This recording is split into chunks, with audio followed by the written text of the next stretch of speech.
Welcome, one and all, to A Late Show. I'm your host, Stephen Colbert. It's good to be back. What have I missed? Anything big? I am coming to you from The Late Show's new temporary set, the historic Ed Sullivan My House. Why did I wish to be home more on that cursed monkey's paw? Plus now I've got to wash the monkey's paw for 20 seconds with cursed soap. Now, you may have noticed that even though I am at home and we're in casual circumstances, I am wearing a suit, all right? I'm doing that for two reasons. A, it gives me a sense that I am at a job. And B, I do not have a physique that lends itself to casual clothing. I just want to do anything to make things seem somewhat normal. That's where I'm wearing full makeup, and I shaved my legs. I got my family helping me out here. My son is over here as my tech and my cameraman right over here. You want to put your hand in front of the camera there? Say hi. There you go. Right at that corner. One more time. A little higher in. There you go. And then my daughter did my makeup tonight. I think I looked rather nice. Hello. You like? Please tweet your responses. Also, let me know if you want me to keep wearing a suit or if you want me to dress more casually in shows to come. All right? Hashtag suit or no suit. We're all adjusting. For instance, I've taken to washing my hands so much they're turning to dust. Then, of course, I have to moisturize them. So I spend a lot of my time doing this, which looks evil, but it's not. Oh no, we're just doing our part to flatten the curve. It's the only way to stop the virus. Seriously, wash your hands. Some positives have come from this. Self-isolation has turned this into a golden age for pets. In fact, my dog Benny is so happy I'm around, he actually follows my commands. When we go for a walk, he actually heels the whole time. I thought I had a bad dog. It turns out I'm just a terrible owner. Come here. What's up? Come here, buddy. Come on. What's up? Come on. Look at that. Come up here. Come here. Who's a bad owner? I am. Yes, I'm a terrible owner. Look. What? Look. He's so well trained now. We're really communing. We've got a lot more in common. Okay, bye. Bye. Oh yeah. There you go. He's not gonna leave though. He's just gonna. Oh, there you go. Come on. We have a lot in common now. We both eat our food out of cans, and we're both learning to stay. I also freak out when I see a squirrel outside the window. No, don't chew on the electrical. Come here. No. Oh, gee. Oh, God. Oh, no, it's not her fault. There you go. What am I supposed to do? I don't know. Are we still broadcasting? Are we still good? We should still be Yeah, you're good on my end. Okay. There we go. This is going very smoothly. I can tell this is perfectly sustainable. Thank you. Now, I know a lot of you out there are stressed because we're all in isolation and no one knows how long this is going to last, but I have a simple message for all of you. America, you got this. You have been training for this moment your whole lives. Every cancel plan, every 2 a.m. Netflix binge, every Grubhub order from the restaurant across the street.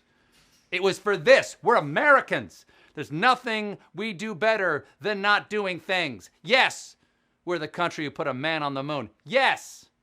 But we're also the country where 125 million of us stayed at home to watch it on TV.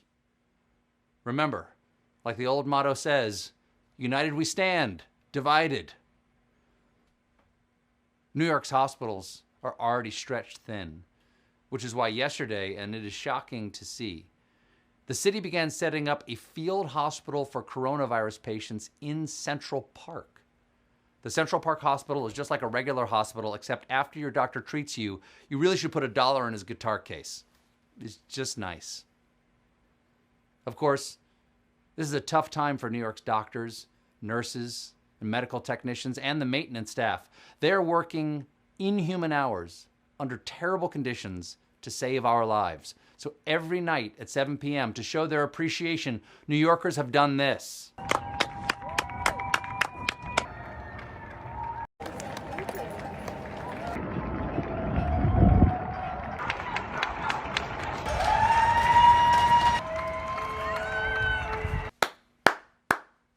That is beautiful. I have never been more moved by applause that wasn't for me.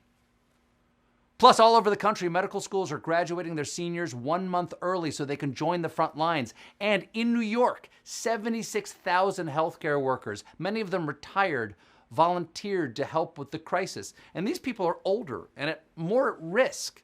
So they're putting their lives on the line for others. So let me be the first to say, okay, boomer.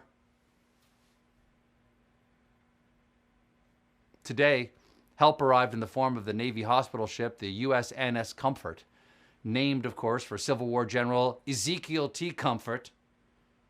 Here's the ship passing the Statue of Liberty, steering clear of Lady Liberty, which is good because she's looking pretty green. Then the ship steamed up the Hudson River and docked somewhere right around here.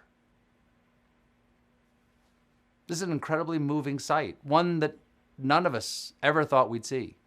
A ship that's normally deployed to war-torn areas, urgently rushing to our nation's largest city. And yes, it does look like something out of World War II, but whatever you do, don't go kiss a nurse.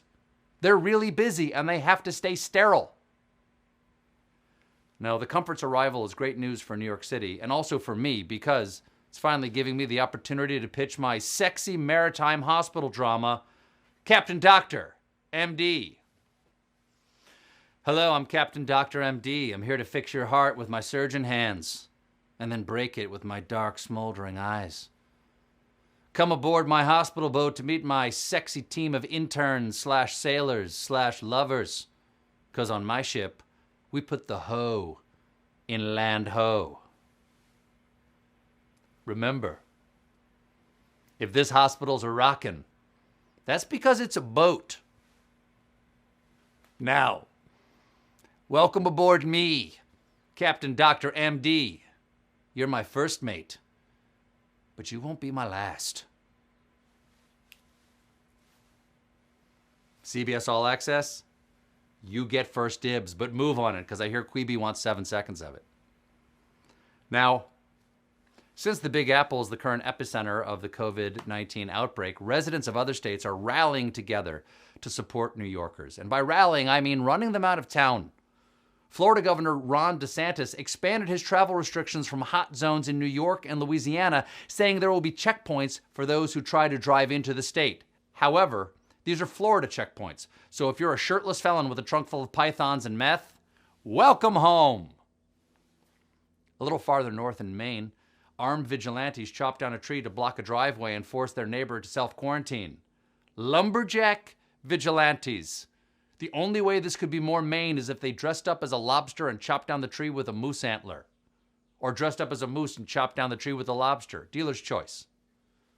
So why did locals think these people had coronavirus even though they showed no signs of being sick? The victims, who had lived in Maine for over a month, were targeted because of their New Jersey license plate. Folks, no one should be ostracized because of their license plates unless it says COVID, bro. I have a dream. A dream that one day we will judge our neighbors not by the state on their license plates, but by the contents of their car. Because do we not all have a penny crusted to the inside of the cup holder? Who among us does not have a box of tissues on the back window that flies around like a rectangular bullet every time we take a sharp turn? It's time we throw away our fears. And it's time we throw away that jar of nuts we keep in the glove compartment in case we're stuck in a snowstorm. You're never going to eat the nuts, and it never snows anymore.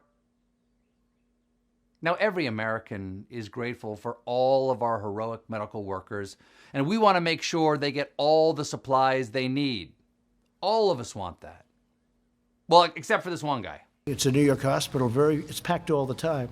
How do you go from 10 to 20 to 300,000, 10 to 20,000 masks to 300,000, even though this is different?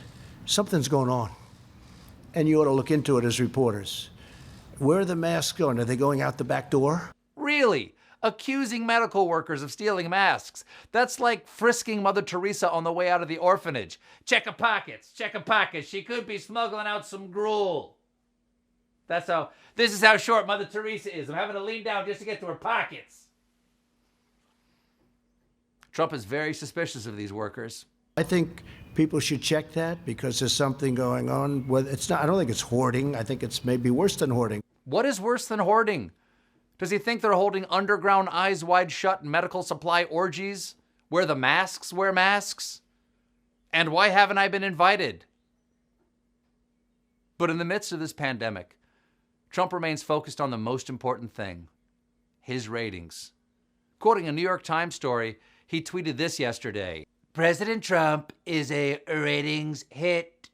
Since reviving the daily White House briefing, Mr. Trump and his coronavirus updates have attracted an average audience of 8.5 million on cable news, roughly the viewership of the season finale of The Bachelor. 150,000 Americans are infected. 2,500 Americans have died, and he is excited about his ratings. You know, it reminds me of the Hindenburg coverage. It's burning and bursting into flames, and this is going to get amazing ratings. I'm going to be famous. Somebody call my agent. Oh, the publicity. Now, the truth is, this new way of life could go on for a while because yesterday Trump announced that the federal government's guidelines for social distancing would last until April 30th. Another month indoors to spend with your new best friend, Tyler B. Tube. I love you, Tyler.